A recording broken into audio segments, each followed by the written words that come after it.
Hi అండి. నేనైతే ఇక్కడ కసువు కత్తిరిస్తూ ఉన్నాను. మా పిల్లకాయలు ఆ పక్క కొట్లాడుకుంటూ ఉన్నారు. ఈ లోపల కొంచెం కసువు ఎక్కువ పెట్టినా స్ట్రక్ అయిపోయింది. సరే మళ్ళీ రివర్స్ వేసి మళ్ళీ కసువు పెట్టి మళ్ళీ కత్తిరిస్తాను. ఈ లోపల మళ్ళీ కొట్లాడుకుంటాను.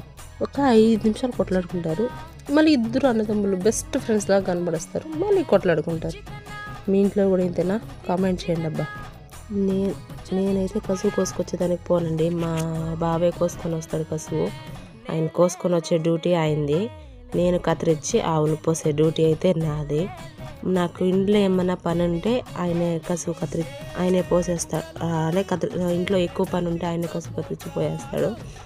లేకపోతే నేనే కసువు కత్తిరించి మా అత్త తోస్తుంది, నేను ఎత్తుకుపోయి పోస్తాను. నేను చేసే పనిలో అయితే నేను చాలా హ్యాపీగానే ఉండాను. మనం ఏ పని చేస్తున్నాం అనేది ముఖ్యం కాదు, మనం ఎంత సంతోషంగా చేస్తాం అనేది ముఖ్యం. నాకైతే ఈ పని నాకు సంతోషం. Please like and subscribe.